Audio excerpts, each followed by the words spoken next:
médias reconnus non conformes aux dispositions du code de la presse. Cet arrêté leur est destiné maanaam médias yi nga xam ni itam ñoo conforme wul par rapport ak code de la presse bi jàpp ni itam lu nu mel ñoom la daal di soxal donc s'appuyant sur la loi numéro 2017-27 du 13 juillet 2017 portant code de la presse ainsi que sur le décret numéro 2024-953 du 8 avril 2024 définissant les attributions du ministre. Il s'agit d'Aliou Sall, ministre de la Communication, qui a signé le document. L'arrêté vise à l'ensemble des supports médiatiques, qu'ils soient en ligne, écrits ou audiovisuels, d'arrêter justement toute division. Maanaam ñi nga xam ne itam ñoo daal dëppoo ak li nga xam ne moo di code de la presse ñu daal di arrêter division yi. Donc il est fait obligation aux médias non conformes de cesser toute division et tout partage de contenu de support en application des dispositions du code de la presse. Article 2, les entreprises de presse en ligne non conformes aux dispositions de l'article 178 du code de la presse ont l'obligation de cesser toute division sous peine de l'application des sanctions prévues de l'article 193 du code. Article 3, les entreprises de presse écrites non conformes aux dispositions des articles 66 à 72 du code de la presse ont l'obligation de cesser toute parution sous peine de l'application des sanctions prévues aux articles 194, 195, 200, 203, 204 du code. Alors avant manikon aujourd'hui gis neen li nga xam ne que moo di rebondissement yi nga xam ne itam am nañ si allant dans sens quoi comme plus sûr ni ñi commencé daal di tëj li nga xam ne que moo di médias yi ni pour ñu arrêter division. Alors avant la question qui se pose mooy est-ce que tëj média solution la c'est-à-dire am nañ benn kuréel boo xam ne itam moom benn def nañ ko pour ñu war a mën a dem inscrire ñu war a mën a inscrire ñu daal leen war a mën a li nga xam ne que moo di reconnaître mais bu njëkkaan ku ñu reconnaître la ñuy jox li nga xam ne que moo di aide à la presse yaay bokk si activité de l'état yi mais quand même duñ tëj sa média donc dañ lay bàyyi noonu mais quand même division de fausse nouvelle boo def dañ lay daal di topp si kanam yoon ak wàllu journal alors tey ñu egg si tëj loo xam ni itam guléet ñu koy gis fii Sénégal ñuy tëj ay entreprises yoo xam ne peut-être Google la ñuy liggéeyal parce que YouTube Google lay liggéeyal concrètement ça n'a rien à voir ak li nga xam ne que moo di lii xew Sénégal lii fa dafa war a génnee entre autres donc tey est-ce que alawuñu wala kon passé wuñu étape supérieure subitement jékki saa rek nii neen arrêter toute diffusion concrètement. léegi yow je te pose une question parce que da nga ne Google la ñuy liggéeyal. maintenant médias yi fii nekk Sénégal à part RTS ak Soleil ban média mooy liggéeyal état pourtant ces médias là sont conformes à la loi parce que li ngay wax ci say wax laa la jàpp yow. mais damay ñëw ci sa question léegi dama la parce que boo ma nee les entreprises médiatiques en ligne. ñiy diffuser en ligne. Google la ñuy liggéeyee d'accord Google la ñuy liggéeyal. Au Sénégal les entreprises installées au Sénégal yow Google ngay liggéeyal n'est-ce pas mais da nga samp sa bërëb fan nga samp sa bërëb. non je te pose une question. xam nga Fallou. attends je te repose ma question mooy maanaam bu njëkk ba ñu reconnaîtrul. oui duñu am aide à la presse duñu bokk ci les activités gouvernementales mais quand même dañ leen di bàyyi ñu exercer. li ñu sais que ñoom mooy suñu defee ay division de fausse nouvelle yoon ak wàlla yoon daal def li nga xam ne que mu di liggéeyam donc est-ce que jàppoo ni ce serait trop vite justement d'aller aux besognes ñu jéeg saa rek génne benn communiqué boo xam ne itam génn na nous interdisant justement de diffuser. alors il faut nga xam ni entre-temps le code de la presse a changé est-ce que tu es au courant du nouveau code de la presse tu es au courant je te pose une question. D'abord le code de la presse a changé. C'est des journalistes qui ont demandé, c'est des journalistes qui ont c'est des journalistes qui ont proposé le nouveau code de la presse. Ñu yóbbu ko état validé ko. Macky Sall moo ko validé sous la pression des journalistes qui ont initié et établi ce nouveau code de la presse. Aujourd'hui, le nouveau régime de Bassirou Diomaye Faye, le tandem là, dañoo ñëw ñu ne journalistes yi comme yéen a defar seen code bi yóbbu ko état validé ko maintenant pourquoi pas on applique ce nouveau code de la presse c'est dans l'exercice de la loi gis nga médias yi ñii ne ni tëj leen parce que vous n'êtes pas en conformité c'est dans l'exercice de la loi ils ont concouru à la loi maintenant damay ñëw léegi ci clémence il peut y avoir de clémence Voilà. Non, je sais que lolu mo la intéressé, parti bobu mo la intéressé. Ama man bi may wax affaire. Code bi, code bi. Oui. Enfin, média en ligne bi sogo tidji concrètement. Oui. Ne bëgg laaj ay 10 ans d'expérience, 7 ans d'expérience. Oui. Ak lu ko ëpp. Enfin, est-ce que des fois charge yi xawta 10 parce que maa ngi dégg aussi ñuy wax lu am solo que ni pourquoi pas presque saisir li nga xam ne moo di les députés pour ñu ne foofu soit assemblée nationale changer waat code bi waaye itam gën a wàññil tuuti charge yi li nga xam ne moo di les la presse en ligne. Parce que exemple li TFM antenne ñun mënuñu ko antenne c'est-à-dire maanaam li ñuy teg télé yu mag yi foofu am na fa ay 10 ans d'expérience am na fa ay 15 ans d'expérience fi suñuy xool peut-être man a yow ñoo fi gën a réer li nga xam ne moo di expérience à 5 TV.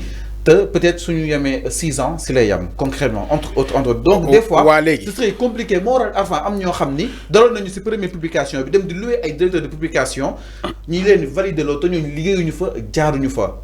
Enfin, est-ce que l'autre tamit je suis d'accord avec toi, est-ce qu'il faudrait pas non, il faudrait pas changer le nouveau code de la presse. Non, si. Il faut.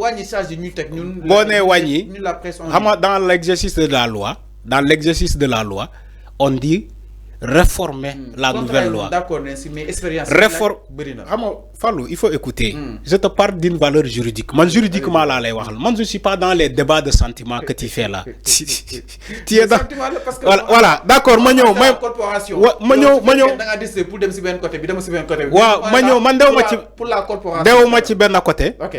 Mes explications. Mais tant que tu me coupes, Sénégalais duñu xam li ma bëgg wax. C'est pour la corporation. Non mais Fallou, il faut pas me couper la parole. Dama ne gis nga dans l'exercice de la loi, une loi sévère. Tu peux dire que comme la loi est sévère, est-ce qu'il faudrait pas aller à l'Assemblée nationale ou bien revoir cette loi-là parce qu'elle est sévère? Il faut modifier la loi parce que la loi elle est sévère. Exemple là, pour voir le nouveau code de la presse. Si ce nouveau code de la presse est un peu sévère, il y a des articles qui sont sévères. Est-ce qu'il ne faudrait pas nous modifier certains articles dans le code de la presse pour assouplir les médias yo xamantene amana yow li nga don dina la fekk ci li nga don wa expérience 10 ans 15 ans 20 ans expérience. Est-ce qu'on ne modifie pas l'article bi wax ci expérience bi comme ça ñu wañi expérience bi au lieu de 10 ans wala 15 ans ñu wañi ko à 6 ans wala 7 ans wala tout ça. Tout ça c'est la loi. C'est le fait de concourir à la loi. Fofu lay waxe ak yow. Mais on duñu fekk loi nga ne da ngay yegg ci loi bi jalkati loi bi parce que da nga bëgg clémence wala lenen. Fofu lay waxe ak yow. C'est là où je suis d'accord avec toi. Maintenant il faut savoir aussi, tant qu'on ne modifie pas le nouveau code de la presse, lolo mo am. Tant que nous appliquer, lolo mo am. Maintenant, il faut que l'État aussi nous rôle. Il faut l'État nous rôle. Si il faut de la clémence, si médias en attendant les médias menacés, nous devons dougal sen kayit. Fallu aussi nit bu lay jappalé, yow yaay jappalé sa bop. Il y a la vérité dont on ne dit pas, mais il faut dire cette vérité là fallu. Nit Boulay Diapale, il l'a dit pendant un mois, ni que oui lancé une plateforme, oui lancé nañu ay ubi nañu suñu bureau yi, kay leen ngeen yobbu sen kayiti, kay leen ngeen duggal sen kayiti.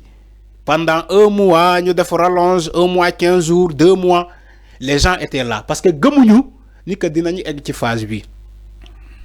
Mais phase bi ken gëmu ko arfan. Mais c'est ce que j'ai dit. Parce que fagaru mo gën faju. Mais fi la nga dama ne fagaru mo gën faju. Mais si tu es un patron de presse, Fallou, si tu es un patron de presse, ñu wo la ci réforme. Parce que entre-temps, il y a un régime qui a changé. Il faut accepter les réformes. Dans tous les pays au monde, chaque fois il y a changement de régime bu bees bi da fay proposer ay réformes. C'est pas au Sénégal seulement. Bo démé France, Macron ba muy remplacer François Hollande wala Sarkozy, François Hollande dafa andi ay réformes. Bo démé États-Unis, Joe Biden ba muy remplacer Donald Trump wala Obama dafa andi ay réformes. Donald Trump ba mu ñëwé ci bi dafa andi ay réformes. C'est partout au monde. Sénégal bu amee un nouveau régime bi tamit dafay bëgg marquer son empreinte à travers des réformes, réformer certaines institutions. La presse, c'est une institution. Alors, Mota, lancer les réformes de la presse, il faudrait que acteurs de presse, les patrons de presse, nous devons conformer à la loi. Alors, parce que c'est une loi sévère. Alors, merci. Maintenant, Clémence Bimayan Ngourgi, il faut que nous oublions. Déglu fi may wax fi may daanalee moo am importance. Il faut que ñu tijjiwaat. Parce que dafa am benn contribution voilà na nguur gi lii appel bu solennel laay ñaan le ministre de la communication Aliou Sall. dama ne Aliou Sall jàppale leen presse bi ngeen ubbiwaat plateforme bi s'il faut ngeen ubbiwaat seen bureau pour que ñi ñëw déposer wu pour ñu mën a conforme aux exigences du code de la presse. Nañu ubbiwaat seen bureau yi ubbiwaat seen plateforme. Loolu ñaan laa leen ñaan.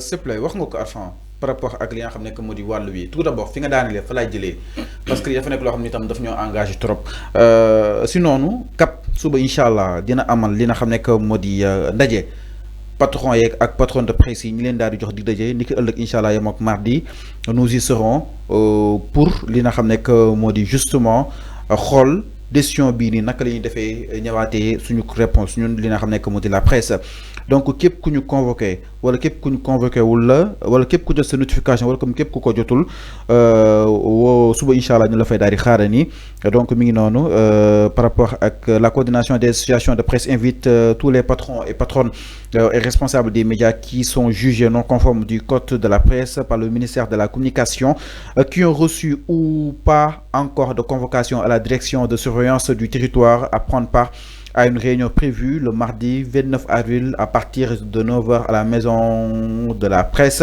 à la suite des échanges et de la coordination sur un éventuel plan d'action. Les leaders de la CAP feront face à la presse à partir justement de 11h. Enfin, je pense que, c'est-à-dire, l'objectif était de pousser la presse pour nous régulariser concrètement. Oui. L'objectif était d'assainir justement la presse. L'objectif était justement peut-être d'amener des réformes. Sans que Yann donne voir réforme. Vouloir amener des réformes à un prix, et quel prix? Au prix que des milliers de travailleurs. Nous avons presse se retrouvent sans emploi. Tu as réalisé cela, c'est-à-dire entourage, c'est-à-dire que tu es un acteur de la presse. Oui. Tu es concerné par cette décision, exactement. Donc, tes décisions donc appliquées. Mais logique, et je pensais que si nous disons que concertation avant de prendre subitement cette décision, bien aussi, moi, justement, ni réforme peut-être barna, mais quand même, nous saurons concrètement par rapport à quoi nous et que cette presse, c'est une décision impopulaire. Mamoudou Ibra Kane comme noo ko mën a génne si presse gis na réaction am CAP gis na réaction am CDEPS gis na réaction am SYNPICS gis na réaction am gis nga aussi réaction ñoom Madiambal Diagne entre autres c'est-à-dire figure yu mag yi soit presse ñu ngi indigné lu ñu mel alors je pense pas mu nekkoon solution bi à ce que pour ñu tëj li nga xam nekk moo di presse bi mais à la place j'aurais préféré pour ñu ñi ñu conformé wul ñu génne leen si convention yi génne leen si les activités gouvernementales bàyyi la ñuy exercer parce que enfin Sénégal tamit dafa am ay réalité il faut ñu xam ko nekkul peut-être lépp dañoo bëgg mu jubbanti mais quand même nit ñu gën a may temps tijjiwaat li nga xam nekk moo di plateforme bi waaye itam surtout wàllu woowu noonu parce que lii suñ ko nee du ko def ñu bëri jàll leen Arfan su sooy xool loolu sax ministre bi doon na ko souligner dañuy dem louer ay directeurs de publication dem louer ay ñoo xam ne am nañ ay 10 ans te liggéeyuñu si presse ba tey ñoom si ñoom nañ jàll dañuy xool ni kooku mi ngi bénéficier wu ay convention te yàlla xam na ni jàll na mais presse am sax liggéeyu loo xam ne war na mën a bénéficier wu 1 franc ci état bu Sénégal gis koo xam ne mi ngi yor 30 employés ñu xëy ne ko arrêté ñëpp war a dem retrouver li nga xam nekk moo di en change donc mu nekk un appel vivant boo xam ne itam ñu koy lancer à l'endroit du ministre Aliou Sall. xam nga Fallou tëj nekkul solution mën nañ ut benn solution wala kon ñu waxtaane woon ko sax balaa ñu yegg si biir situation wala kon fii ak 3 mois képp pour régulariser wu dañ lay tëj jox ñu benn app mais jékki saa rek nii léegi après ñu activité du solution du xalaat non damay sànni non doo tëj chapitre bi dama ne Fallou 30 secondes s'il te plaît waaw d'accord même boo ma may comment dire une seconde c'est pas grave alors dama ne Fallou li nga wax am na solo mais pour dire la vérité cette plateforme là a été lancée 1 mois sinon 2 mois tu es d'accord ils ont donné du temps aux gens d'aller se régulariser cette situation ils ont donné du temps mais comme tu l'as dit tu as cité Cap, tu as cité CEDEPS, tu as cité Mahmoud Ibra Kane, tu as cité Madiambal Diagne, tu as cité des patrons de presse, tu as cité scientifique, tout. Gis nga ñi nga cité yoon yëpp ñoom ñoo initier le code de la presse. Ñi nga cité yëpp ñoom ñoo initier le nouveau code de la presse. Aujourd'hui, ils sont réticents avec ce nouveau code de la presse. Moi, j'accepte, il y a des erreurs qui ont été commises sur le code de la presse. Ce sont eux qui ont commis ces erreurs-là. Maintenant, man li ma ñaan ministre bi damay ñëwaat ci li ma ñaan ministre bi dama ne Aliou Sall le ministre et le gouvernement il faut ngeen ubbiwaat seen plateforme en guise de recours nit bu mënee def recours wala nit bu mënee déposer waat ay kayitam ngeen may ko mu ñëw déposer ay kayitam mën régulariser sa situation. man loolu laa ñaan ministre bi. mi ngi noonu par rapport ak li nga xam ne que moo di wàllu wi donc le ministre de la communication di ki nga xam ne que moo di Aliou Sall ñu koy daal di xaaral ni encore une fois mu daal di sauver ces milliers justement de personnes qui vont se retrouver sans emploi et que dooleeku si déjà le taux de ce chômage mu doon loo xam ni itam je pense que état bu Sénégal dina ko daal di xoolaat bu baax a baax ni ñu ko bëgg a defaral et que c'est une décision impopulaire.